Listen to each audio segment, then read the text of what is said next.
Hello and welcome to Change Your Story, Change Your Life. My name is Mitch Austin, and I'm usually the host, but today I'm going to be the guest of the show. And on this show, we discuss people's defining moments and the lesson or blessing they got from those experiences. This show came out of a program that I teach called Rise and Speak, where I help people look at their life or what I call their mess and make it their message. And we journey over 7 weeks putting this message together and then performing it in front of a live audience. The next class that's going to happen is going to be an online class September 14th from 4 to 6:30 Pacific Standard Time. So if you're interested in this, we have a link where you can register. You can click on the link and register, or just reach out to me if you have any questions about the program and want to get involved. Also, I'm going to be in Phoenix September 9th with Sofa Sundays and Reverend Jeannie. We're going to be doing a show on Sunday, and then Saturday night, the Saturday before, we're going to do a Taming Your Inner Critic workshop there in Phoenix, Arizona. So if you want more information, feel free to reach out to me.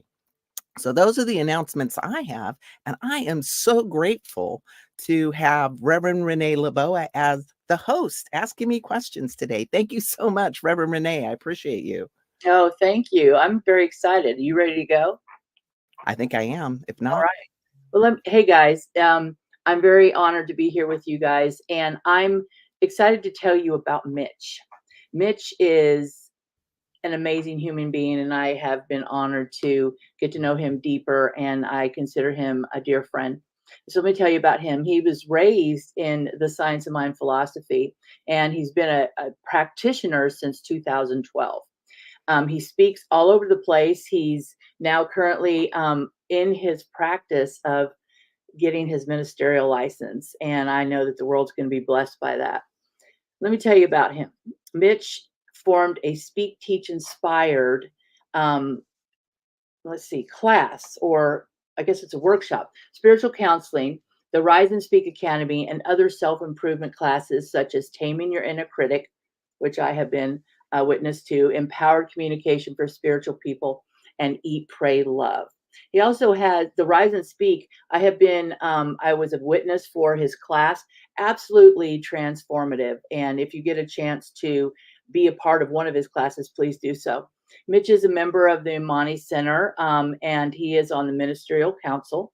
He is a member of the affiliated New Thought Network and began his weekly show, which we're on right now, with the New Thought Media Network in July. And this show is called Change Your Story, Change Your Life. Mitch's calling is to help others live a more authentic, healthy, and spiritually aligned life. Yes. And there's so much more that we just can't fit into words. So, Mitch, thank you. This is an awesome opportunity. I do believe that one of your other guests, Reverend Shay, suggested that you be interviewed, and I see that she's on. So she says, "Hey, Revs, hi, hun." hey, Shay. So let's just get into it. Okay. So I wanted to ask you a few questions. You shared with me last week some of your experience growing up. And the one thing that I think I want to start off with is the story about your mom. I understand that she was, in essence, your first practitioner. Yeah, my mom was my first spiritual teacher. She was actually raised Catholic and then discovered a Science of Mind center in Phoenix when I was 6 years old. And I had never been to a church until she discovered this center. And it was the first church I went to was a Science of Mind church. And it was also the first time I ever spoke publicly was at that church. They had me do a reading as part of the holiday. So it's kind of interesting, full circle unfolding. But my mother made me live these principles. And when you're a child, you don't know. You don't know life's supposed to be any other way. So I'd come to her with a problem and she'd go, if there's a will, there's a way. Or I come to her with something else. She'd go, mind over matter, and all of these little statements that she just expected that I would live that. And as a result, I've encountered a lot of success that if you looked at the odds, I probably shouldn't have achieved. But it was due to these teachings and living these teachings, which she demonstrated as well, that have made the difference in my life. Tell me about your relationship with her. other than the teaching, and how she has been an inspiration for where you are now. Yeah, my mom she actually survived World War II. She was on her own at 14. She came to America through Ellis Island, and English was her second language. And she had me here in the States. But she was really a very fiery woman. She didn't really let anything hold her back, even though she had a lot of health issues. But it ended up, we left my dad when I was 7. It was kind of her and me against the world, kind of thing. And we were very close. We could finish each other's sentences. When I was a kid, she would call me home just by thinking about me. That was her way to do it. And I remember I would just go, "Oh, I got to go home now." And I would just go home, and I would walk through the door, 10 minutes later. So we were very blessed to have a close relationship. It was not an easy relationship, but we were able to get through a lot of things. And towards the end of her life, we were extremely close. Yeah. Extremely close. When did she pass? She made her transition in November of 2007. Yeah. Okay. I know that we're going to get to this later, and we're going to talk about your transgender story and journey. Was she part of that? Was she instrumental, and how did she support you through that? Well, it's interesting because, one of the questions people often want to know about, fun fact that I am a transgender man. So some people in the audience may not know that. I was born into a female body. And at the age of 43, I made the decision to transition my gender expression because it was more in alignment with how I moved through the world and how I knew myself to be. And people go, "Well, how far back did you know?" And I can remember trying to have a conversation with my mother at the age of like 5, asking, why wasn't I born a boy? I was sliding in the mud, climbing trees, playing with lizards. Like, there wasn't much that was really indicating girl. And, she should have known. Like, I remember when she had given me this present, and it was around this age, and she had saved up green stamps back then, which was, she had to save a lot of green stamps. You go to the grocery store, you get these little stamps, and she traded them in to get me a gift. And she was so excited, and she called me over, and my birth name was Michelle. And she's like, "Michelle, I've got you a present." And I walk up to it, and it's a baby buggy. And I'm so excited, and she's excited. And I look in there, and I take the baby, I throw it out, I jump in it, try to ride it like a go-kart. It collapses down. She's disappointed. I'm disappointed. And for 2 completely different reasons. So, there were clues. I had, and when I asked her this question, I might as well have asked, why was the sky blue? There was no real consciousness around this kind of thing when I was growing up. So I kind of got the undertones of like, this wasn't okay to ask. Like, nobody wanted to talk about this. So I just kind of moved on and tried to do the best I could do. Was she part of your transition journey? Was she still No, she wasn't. Actually, what happened was later in life, around my late 30s, a lot of documentaries started to come out around transitioning, and I couldn't stop watching them. Literally, I could not stop watching them. And I was starting to reconnect with what I knew so long ago, that those parts that I had pushed down. And I tried to have a conversation with her. I might as well have again asked, why is the sky blue? But what I also recognized at this point in her journey, she was so sick. Like, I didn't know how much longer I was going to have her. And I didn't want to take her daughter away from her. Like, I wanted her to be happy. And if she was happy, I was happy. And I didn't want to put that on her. She would have accepted it, but it would have really been very stressful, and she didn't need that. So, do you think that your spiritual experience or your spiritual expression has changed since you transgendered? Has it affected it in a more positive way? Not to use a pun, but have you, quote unquote, did you come out spiritually in a different way? well, here's what I will say is true from my experience. And of course I can only speak to me. And I'm going to jump in a second. I do want to acknowledge some people I invited to come today. Kathy's in the house, Leah, Eileen, thank you so much, Shay, Nicole. Just really appreciate people showing up live to hear the show and to hear my story. Mhm. So here's what I will say. When you are unauthentic in one part of your life, which I was, people didn't get to see me or know this about me. I was unauthentic in other areas. Mm. And it's almost like a shoe when the shoelace gets loose, when your association with your authenticity gets loose, like things start flying off. And that's what happened is I ended up being so out of integrity with who I was, how I was showing up, the work I was doing, the relationship I was in, how I was managing my money, like none of it was me. And that created a major crisis. In fact, it almost had me checking out of the planet. I got so sick. My organs were shutting down. I was septic. They didn't know if I was going to make it. And that was a huge turning point for me. That's when I really had to look at things I didn't want to see. And it started with, I was in a job I hated and I thought that was it. And I left. And then after I left that, I started to do some healing and reflection. And that's when I stepped into exploring my gender dysphoria. Because what became clear to me is nobody saw me. Nobody. And that's not any kind of life. We see you. We see you, and I hear you, and I know you, and I'm so excited to have you speak about all this. And I do want to ask you, was there a specific moment, I would say a pain point in your life that you had no other choice but to make the decision to become your authentic self? So there's a couple defining moments that were important in this unfolding. And the first one was really feeling the pain of not being seen. And so I had fallen in love with a woman. We're good friends now, but I'd fallen madly in love, the rose-colored glasses, went all the way to Canada to see her, middle of Canada, nowhere. And we had kind of a long distance relationship until she sent me a Dear John email. Ooh. And in the email, she explained to me that she had been seeing a cisgendered, which cis means somebody who's born with male, their gender parts, and they relate to them. So he was born male, he identified as male. So she was, unbeknownst to me, seeing a cisgendered male.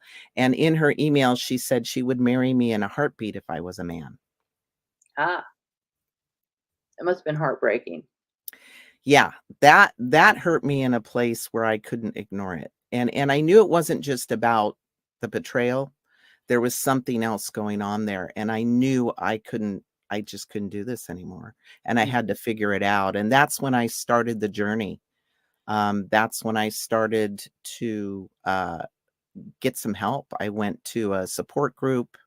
I got some more information, and then I lived, because part of the protocol is you live as the gender you know yourself to be. So I cut my hair, I bound my chest, I wore 100% man's clothes, which I normally, everyone was sirring me until I opened my mouth because I had a female voice, and then people were just confused. And I did this in a 2-week period when I didn't have any work because I was contracted for a city and I was running commissions. I was working with council. I was very high profile. So I had this 2-week time period during the holidays where I didn't have to go in. And then what happened was it was time for me to go back to work. And I very clearly remember holding up my bra and just looking at it and going, I can't put this on. I cannot. And so I didn't. And I wrapped everything up. And I'm sure when I got there, people wondered, what was going on. Nobody knew. Nobody knew that I was on this journey. And that was a huge defining moment because that was the moment where it wasn't just trying it out. That was the moment where this is going to move forward. And I didn't know how to do that. It felt impossible. It felt huge. Like, how was I going to tell the city manager and my 9-member council and my staff and all the groups I work with? And will they keep my contract? Unemployment is extremely high with Right, people when they transition. It's upwards of 60 to 70% lose their jobs. right. They could have canceled my contract. So there was a lot of fear and uncertainty, but I knew I couldn't go back to the old life at that point. I Yeah. love the truth in that, because there comes a point to where it's more painful to stay in the pod than it is to come out. It's almost like you outgrow your shoes. They no longer fit and you can't go back, correct? So I know that we're coming up on a little break, but before we go to break, I want to ask you, what is the most proud moment of this period of time when you made your transition? It was after your mom passed, and here you are, really upside down in your entire life to step out into your authenticity. What was that defining moment? Oh, I guess here's what I will say. That's true for my experience is people people know who we are. Like who we are speaks so much louder than our words or Mhm, even our gender expression. And as I was doing this on the job, people showed up for me. mhm, People supported me. People, like, shielded me. There was one moment in the city managers they have a department heads meeting where the police chief turned to the public works director and said, "You tell your people if anyone messes with Michelle, I'll be watching." Like, he knew there were some people there who mhm. might really try to do something. He didn't have to do that, you know? So I guess I'm just grateful that I showed up in a way that people wanted to support me. And if there was any pride in that, I guess that, I was doing We, good. we are getting ready for a break, and so I Okay. want you to think on this. If your life was a book, what would be the title of that book? Okay, I got one for you. Yeah, Okay, make sure you come back. We're gonna have okay, about a great. 2-minute video. Sounds good. As an audience member, I was struck by how well prepared these new speakers were. Dig into the pivotal moments in your story, in your life, and then express them, process them in a way to where you can share them with others and really share in a meaningful way for you and for those who are hearing your story and things that really matter to you and matter to the world. I saw in myself and in my cohort, oh my God, such wonderful, wonderful breakthroughs, such wonderful healing. And that is the blessing of Mitch Austin's class. So go ahead and sign up.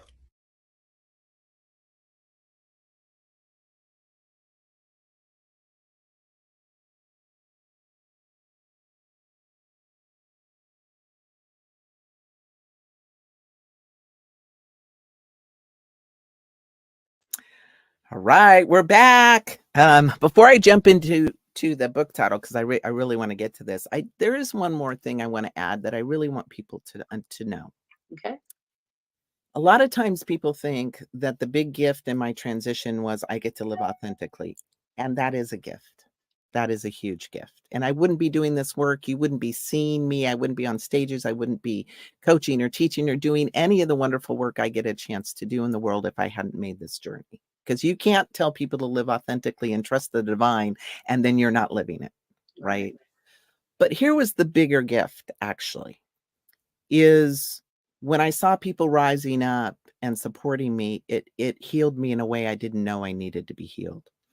Um, part of the journey was, telling people, and everybody that I told, every 9-member commissioner, all of them embraced it. I had to pull in the people that I work closely with, and every one of them said the same thing at the end that on the work. They said, "Who's going to tell Julie?"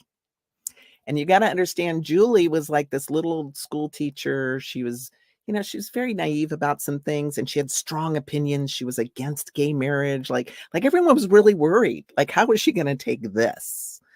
And I always imagined they drew straws in the back room, like who's going to tell Julie, right? And I knew exactly when she knew because I was standing at the front counter and I hear this shuffling coming down the hall, tap, tap, tap, tap, tap. And I look and it's Julie and she's coming right at me. Her arms are wide open and she's wrapping them around me. She goes, "I'm so happy for you." I'm like, I guess she knows. And it was in that moment that I appreciated that, and I didn't up until this moment, that people have a great capacity to love us, even if they don't always understand our journey, Mhm. and that I could trust people. And I didn't. I didn't up until that point. And the kind of trust I didn't even know existed in the world for people I barely knew. And that changed me, that healed me, and that has actually helped me do the work that I do today. So Let's talk about the title of your book. I am writing a book, actually. It's called Winning Ugly. Tell us about that. Unconventional Strategies for Uncommon Success. I feel like the metaphysical bumblebee of the universe. You know, the bumblebee, according to aeronautics science, isn't supposed to be able to fly because its wings are too small and its bodies are too big. There was a lot of things I shouldn't have been able to succeed in. For instance, I have my degree in psychology from a 4-year college.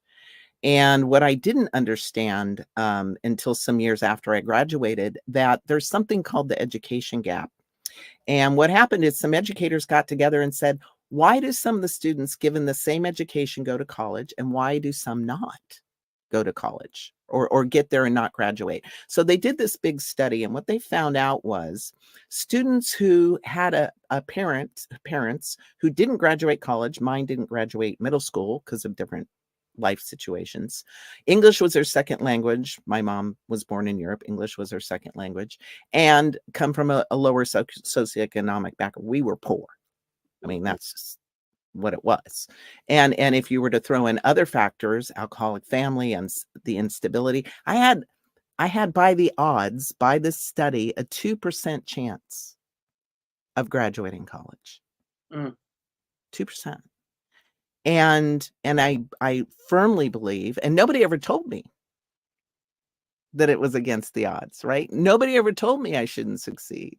Like, and there were some, counselors, well-meaning counselors who tried to direct me to trade school, but I needed to get out of my house. I had other plans. And I was taught, mind over matter. Mm-hmm. There's a will, there's a way. So that's how I moved through my world. And so I was having successes I didn't know I should have. And I learned a lot of approaches, tools, thinking strategies that people don't talk about in the world. And so I'm putting them into this book, and it's part autobiographical and metaphysical. So all of this, your journey brought you to the work that you're doing now on the global scale. And I say global because it may just be in this country now, but I have been witness to the work you're doing, and I do really think that it's cutting edge, spiritually cutting edge and psychologically cutting edge. And I do believe that it's going to go farther than either one of us have a possibility of knowing. Just like you say, out of no thing a way is made. And so tell me what brought you to create these programs that really are life-changing, especially the Rise Up and Speak. Let's talk about changing your story. Yeah. So I have a passion to speak. That's in my heart. And it's been in my heart for quite some time. And I actually, before my transition, wanted to get into public speaking, but I could never see myself up on stage because that isn't who I was. And so now that I transitioned, I wanted to get into more speaking. And in fact, I still want to do a TED Talk. I have a keynote that I've put together on what's behind all the isms, which is our tendency to other one another, right? Because there's a long list of isms. And so that's just part of what's coming out of this. But, it's... I was wanting to do a TED Talk, and I thought, well, it's really hard to get on TED Talk stages. And I was thinking, well, what what if I just get a group together and I work with people, help them, with their speaking skills, and we just put on our own thing. We just do our own thing. That's where I came from. Mind over matter, will there's a way. And I had this vision. I was falling asleep, that time before you're asleep and you're awake. And I clearly saw a stage with a banner, and I was calling it CSAX, which is Center for Spiritual Awareness X, which was a play on TEDx. I love it. And people up there connecting with their hearts and their stories and feeling the change and the shift in the audience, because I have felt that. Mhm. And there's nothing like it. And a lot of times people say, well, I can never get up there and do that. Here's what I know. And this is what I teach. And it has been true. 95% of the people that come into my program do the talk. 95, right? Biggest fear. And this is why. We will do things for other people we won't do for ourselves. And when people connect with the love, hope, and transformation that their story can bring even just one person, it becomes a mission. You become pulled or called to give your medicine to the world. Mhm. Because if we don't bring the medicine, if we don't bring the light, there won't be any. And that's in part why I'm so transparent about being transgender. I could be stealth. I could not tell anybody, and people generally wouldn't ever figure it out. Mhm. Right. And there actually is a reason why I decided to do that. I love it. So when I first met you, it was at a conference, and I loved. You'll hear more about this story later in another show, I'm sure. But I kind of energetically attacked him because there was this energy about him that I know that you can see right here. And he probably thought I was a kook, but there was something about him, and he had said at the lunch table something about taming your inner critic, and I happen to have an inner critic who is busy all the time. And I walked up to him and I said, I think I would like to work with you in regards to the taming the inner critic. And it was so profound. He said, well, what would you do if you could tame your inner critic? And my answer was everything. And so the work that you're doing with that as well, the counseling and meeting with people and mentoring them, is making a big difference. I know it made a big difference in my life. I stepped out in an area that, I don't know why it felt so scary, but I did. So tell me how that is affecting you as the work you're doing is affecting other people. Yeah, taming your inner critic. It was an idea that came to me about 8-9 years ago when I was thinking about what was going on with my parents' relationship, because they loved each other. Their inner children just oozed out all over each other, right? It was a lot of pain there. And what I realized is their internal dialogue was driving it. Because if you have a strong internal critic, it becomes your external critic. And I was seeing that pain, and I was feeling my own internal judgment and fear. And I thought, gosh, somebody needs to talk about this. And that started really the journey of putting the workshop together over time, and my own education and my own taking on my own inner critic, and deepening my understanding and mastery. And it's still there for me. Like, it tries to sabotage new things that I try to do. And I've gotten better and better at quieting it. That's all the things that I'm able to kind of step out a new show and, do different things. But our inner critic can be our biggest dream killer. And then we take our magic, our genius, our light to the grave. And I think that's a huge disservice to humanity. So I was really on a mission to help people get some tools, understanding, and some distance between that voice, and start having rise up that inner champion, because we have that too inside of us, and how to navigate that in a way that's kinder, right? Kinder to ourselves, gentler. And when we're kinder and gentler to ourselves, we can be kinder and gentler to each other. And now we're reading lips. Hello. When I worked with you, the one thing I did notice was your gentleness, your insightfulness, and your ability to see past the words. I'm talking away and telling you this little story, and you just zoom right in to really the core issue. And I found that to be so helpful to just cut right through to it. And so you are really, really good at the work that you do. I also want you to talk about your new program, Eat, Pray, Live, based Uh, on your health journey. oh, So, wow. Yeah. Yeah. Whew. mhm, So about a year and a half, almost 2 years ago, I had a health condition pop up that um, doctors couldn't diagnose. I had migraines. I had brain fog so bad I couldn't cook because I was leaving burners on. I was leaving groceries in the car. The leg muscles would twitch uncontrollably. I couldn't walk but 30 feet and I'd break out into a sweat. I was weak. Nobody knew what was going on. All they could say is my inflammation markers were through the roof. And I had some things happen at work. And when I met with a neurologist, he said, "Oh, well, this seems like a trauma response." And I thought he was full of it. Turns out I think he was right. But I didn't know it at the time. And I began to wonder, like, is this going to be my life? Am I going to go on disability? Like I couldn't function. And then I remembered our teaching. There's a power for good and we can use it. mhm, Mind over matter. If there's a will, there's a way. And so I said, you know what? I'm going to heal this, even if I don't know how. mhm. And I said, God, it's you and I. And so I get up and I walk my 20 feet. And then I quit the sugar. I'm like, I'm all in. I quit the sugar. I quit the flour. I started reading. I put it out there. I prayed. And when you pray, the book shows up, the Mhm. resource shows up. I had an energy healer I went to. She goes, "Well, how motivated are you to heal yourself?" And I said, "Look, if you told me to eat long grass right now, I'd go out and do it. I would." Right? I had no limits on what I would do to step into my healing, because what I kept thinking as I was walking those 20 feet is I had music inside me I hadn't given yet. Mm, This wasn't okay, so I gotta figure this out. And, little by little, as these resources started popping up and I worked with intermittent fasting, and that was really where a big corner turned for me. I learned that there's so many things we don't know.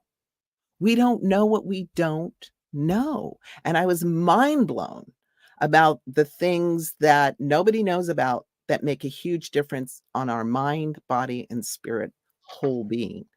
And I thought, I got to start teaching people this. I got to start teaching people that table salt is toxic and that mineralized salt actually helps lower blood pressure. Like, I got to teach people about earthing, that we're electrical beings and we need our bodies recharged, and just standing on the earth does that, and I got to teach people about how unforgiveness actually creates molecules in our body that inflame our body and lead to disease. Just unforgiveness. mhm, Like all of these connections. And so I put all of this into a program called Eat, Pray, Live.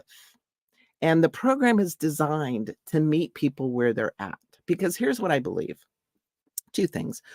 We can have the best program in the world, but if we can't execute it, like it's too much for us, it doesn't fit with where we're at, we're not going to do it. We could willpower it for a while, but we're not going to make the lifestyle shifts. So I put together a program that meets people where they're at so they can start this journey of wholeness wherever they're at. And the second thing is, and this is the most important thing, is you can have all the money, you can have all the resources, you can have the perfect plan for your dream, your up leveling, whatever it is. But if you don't have the energy to do it, mhm. not going to do it. And I knew this because I didn't have any energy. I had plans. I couldn't do it. And when I started my morning routine and implementing all these things I was learning, I have energy through the roof. I can go 16 hours, and I couldn't even do that when I was in my 40s, right? The brain fog cleared up. I healed my fatty liver. I cured my high blood pressure. I lost 40 pounds. And my life is being a reflection of this now. So I can't not teach it. So if this speaks to you, please let me help you with this journey, because there is an answer. Mm. So you just mentioned the mind, body, spirit connection, which we all know that, what we think and what we feel, unhealed beliefs, trauma, it all manifests in our body and can cause disease. So how did forgiveness play a role in this process that you just went through? Well, the trauma thing, right? So I did make the connection that I had a trauma trigger happen at work, and it left me in a state of fight or flight. Mm. And this was connected to the trauma I'd had as a child that was unresolved. And our issues live in our tissues. And I didn't want to believe that, right? Because I'm going to fix this, right? I'm that person. I'm going to fix this. This isn't going to beat me down. This isn't going to get the better of me, right? I thought that was done. Mhm. But what I realized is it wasn't. And I had to forgive myself for not facing some of the trauma healing journey I still needed to go on. So there was a self-forgiveness component that I needed to engage in, and to get out of denial that there was still more trauma healing to do. And it's okay for us to say that. Mhm. It's okay to admit that. And it's not even okay, just okay. It's healing. Mhm. It's healing. And I think it's necessary for a lot of our journeys, whether, it's whatever kind of trauma. I think if you live long enough, you've experienced something, right? Mhm. And to truly release it, you have to own it first. So I own 100% responsibility of healing that. So Eileen says Mitch is a great partner to work with. I love working. Oh, thank you, Eileen. I Thank you. agree. I love I working agree with you. completely. Thank you. Love this eat, pray, live. That's what Shay says. Me too. I want to get in on that. Absolutely. Forgiveness is a word that we all hear. It's a great concept, and yet even harder to implement. So, what were the steps you took? Can you share a little bit about how did you actually go about not just forgiving yourself, but forgiving those who in your life may have been a participant in your journey of Yeah. pain, I guess? Yeah. So my father was kind of my teacher, but not in a way that anyone would ever typically sign up for, right? He was a severe alcoholic. And I come to find out that he suffered from something I didn't even know existed, and I'll share it here because I think people need to know it exists. It was sadistic personality disorder Mm. is part of his mental unwellness, and that's a situation where someone gets pleasure by exerting their power over someone who's powerless. Mhm.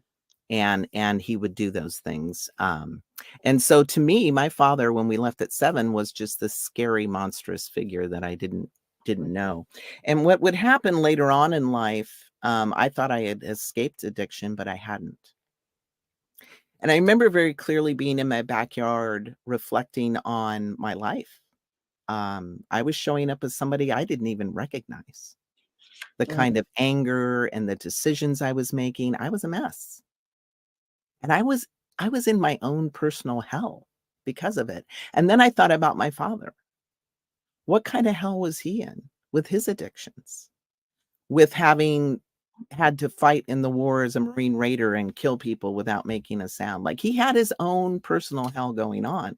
And it wasn't personal, the things that he did. He was broken. Mm. And he had no help. When people came back from the war then, they didn't have Wounded Warrior. They didn't have anything Mhm. except booze, Right. really, and the Yeah. drinking buddies. So I began to think about his pain, and I began to recognize that I couldn't forgive myself because a piece of him lived in me until I forgave him. And I didn't know how to do that. Yeah.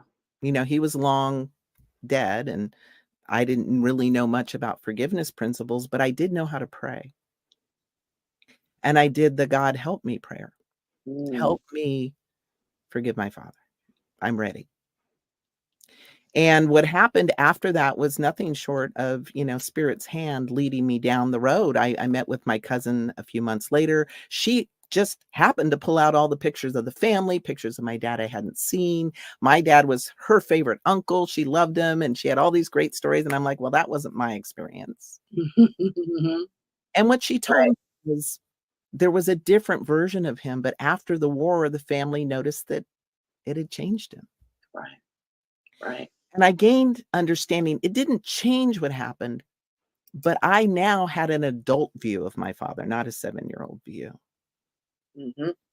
And one of the pictures she gave me is the last picture before he died. He had shrunk a few inches. He had lost his 2 front teeth. He's smiling real big. He's just this little old man. Couldn't hurt a fly.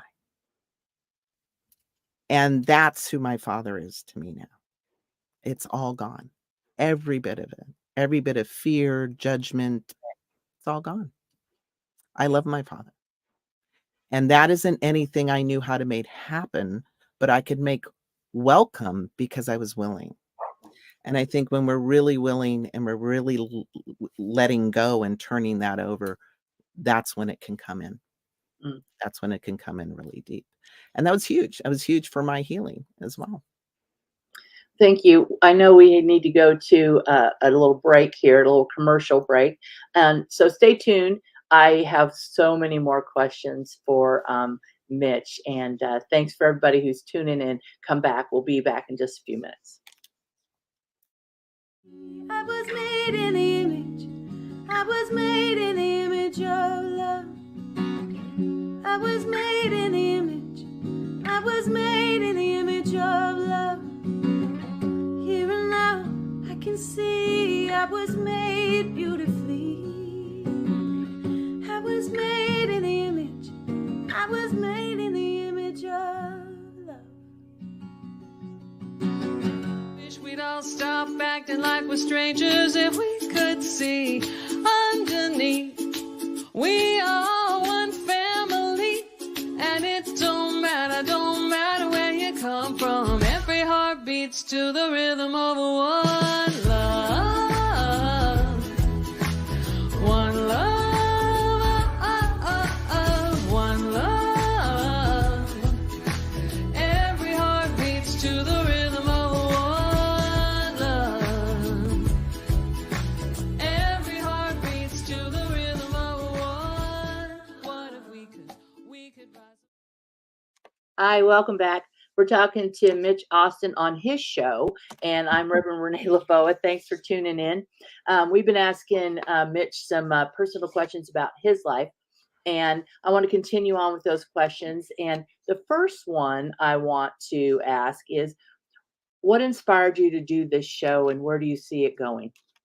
Oh, I love that question. Well, first off, I want to say, hopefully what I've been sharing with you has been inspirational and moving for you, right? Because we live in stories, we think in stories, we move in story. And what I noticed when I was doing the Rise and Speak and people were witnessing each other's defining moments and stories, they were getting healed. They were getting inspired. They were getting uplifted and educated. Sometimes we just don't know what we don't know. I remember I had a student once who was talking about a long-term friendship he had that ended badly, and he didn't realize his friend was a narcissist. He didn't even know what a narcissist was. And that healed him in such a way. I had another woman who participated in the program, and she was able to admit some things she had never admitted to anybody. And she said, I got more healing from this program than $10,000 worth of counseling. Mm-hmm. So I was witnessing, and the audience would come up to me after performances. This one woman said, I was so high listening to these stories. I knew it wasn't heaven, but it had to be in the same zip code. Like, I know how powerful sharing our journey is. And I felt like this show could do a deep dive in different subjects and areas for people to be inspired and to be uplifted and transformed. It's really neat. You have a whole lineup of people that are going to come on here with all kinds of different backgrounds. Their ministry, how they show up on the planet is different and wonderful. I can't wait to see what you pull out next. I do see here that we have a question from Leah Eldridge, and she asks the question, after the forgiveness, do the old hurts still show up? And I'll add to that. And how do you address that? And how do I address that? Well, our issues live in our tissues. And for me, the trauma still lives in my body, literally. Like, I can't go into a memory of it without something happening to my body. Mhm. losing consciousness or not being able to function. So there's that piece. But that piece to me isn't about my father. He didn't come in trying to rewire my nervous system, right? Like it's, um so I look at that as two separate things. I just have no vibration of judgment around my father anymore. None. It's if you could call it miraculous, you could call it divine intervention, but there just isn't. I know he loved me. I mean, I have pictures of him holding me as a baby. Like I knew it was there. He just didn't have the capacity while he was on the planet to Mhm. show it in a healthy way. Mhm. So I've just let everything go. So for me, it's just not there. But the echo of the trauma is. And Right. so I get to heal that.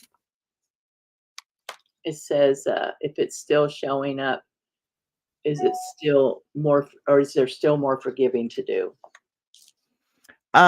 There's forgiveness of self because as I unpack, trauma can be a very insidious thing and it can have lots of tentacles. And I'm still learning about how trauma shows up, even though it was many years ago, and how sometimes I've been my own abuser. And that's hard to admit. That pissed me off when I figured that out, Yeah. that I do my own self-neglect. What is that about, right? Because that's where I was conditioned. That's where my energy point was set. And now I actively embrace that and look to heal it. So it's definitely layers, right? But it's layers of healing, and forgiveness is one of those layers, right? At least for Mhm. me, it is. But there's more to it. Thank you for that question, Leah. It's a great question. I have a question about the mystical experience. So, a lot of times you hear about, oh, there was a defining moment. It was a mystical experience. I felt a cool air. I felt a warm hug. I felt an awakening. I felt a rush. What was that like for you? And did you have a mystical experience? In which part? Any Well, particular part? I think during the awakening up to the next level, the transformation, the metamorphosis, was there that mystical experience, like a voice, a message, a feeling, a knowing that there was a new path and you were being led in a new direction? Yeah, I've always had, I think, a very close relationship to spirit. Mhm. And I think sometimes when you've had a lot of difficulty, particularly younger in life, you develop this kind of dialogue with spirit or God or higher power or something, right? And I Mhm. always knew some things, right? Even though my mother and I were really close, I always knew that she wouldn't die in a hospital bed, that I'd be the one to find her. Like I knew things. Mhm. I knew after, her transitioning was part of my next level of life. Like these downloads would just come down. In fact, after she died, I had another message come in and it said, you're going to get really sick, but it's going to be okay. And 3 months later is when I ended up at the hospital, organs shutting down. Like I have been on this walk with spirit, always just kind of, here you go. Here you Mhm. go. Here's what's going to happen, going out before me or giving me information I need as I step through, some difficult things in life. So the mystical has always been there. And in particular, after my mother died, it was a very dark time for me. Mm. Um, God and I had it out. And I said, this is cruel. You put us in a body. We love these people. They leave. It hurts. It sucks. And then we die. What is the point? Right? Just having that. And I was really depressed. I think I was probably clinically depressed. And I remember one day, I didn't understand why we were here. It made no sense to me. Nothing seemed appealing to me. All the color ran out of my world. Like, I didn't get it. Why I'm here. Why I should even be here. And one day in the middle of the day, I decided just to go to bed. And it was 3 p.m. and I did weird things. I took down my vision board. I was just in this state. Mhm. And I laid down to go to bed and I didn't really care if I woke up or not. And I wasn't doing anything to make that happen. But I'm like, look, I'm really okay if I don't wake up. And then I was in that state again between, sleep and awake, that theta state. And all of a sudden I found myself in this place. There was nothing there. There was nothing visually there. But I felt all this joy, like joy off the charts. And I said, where am I? And what I got was, I'm in the place before souls incarnate into a body. That there's an experience you can have in a body that you can't have when you're in spirit. The way you see a sunset, holding somebody's hand, having a wonderful meal, right? That this body was a gift. And they were so excited to get one. And what I'll tell you is, when I woke up, it wasn't all rainbows and unicorns, but something in me shifted just a little bit to start connecting with that idea and to start healing with my relationship with being here, right? And yeah, so that was one of my major mystical experiences. That was a huge healing for me. I love it how we think a mystical experience is supposed to be, unicorns and rainbow dust and beautiful breeze and lavenders everywhere. So if you could go back and tell your younger self something, what would that be?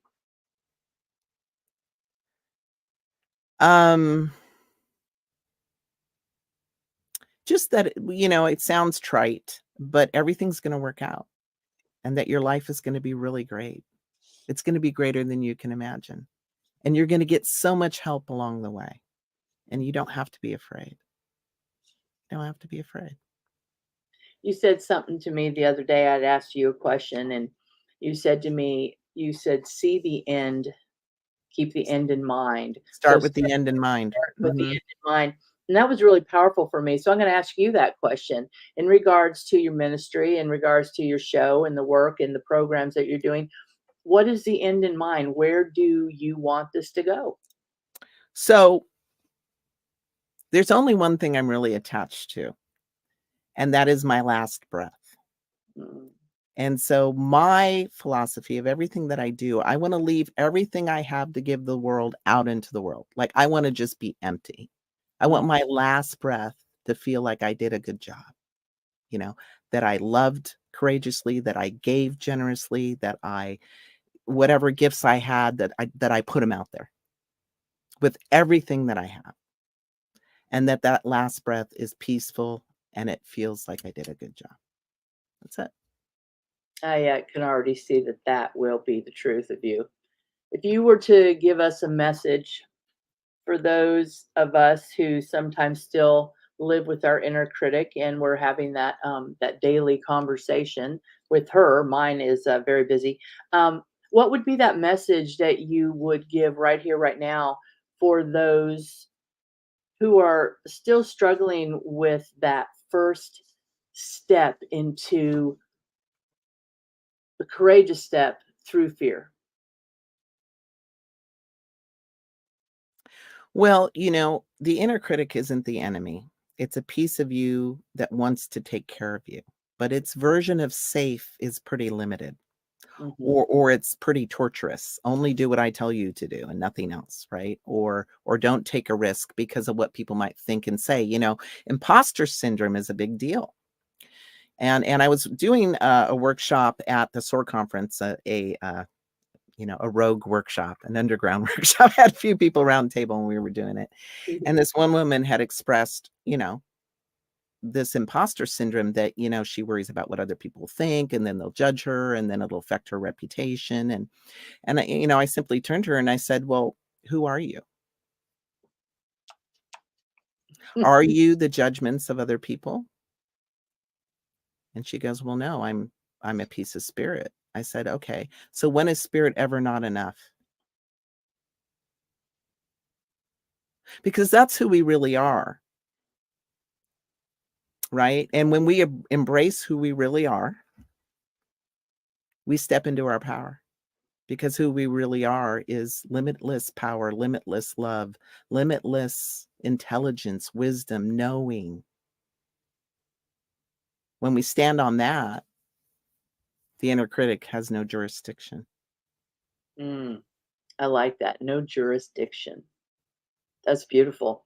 So any dreams, any challenges that you want to like tackle? Actually, I don't like the challenges part. What dreams do you still have? I want to get on a TED Talk stage Woo-hoo! I support that. I see that.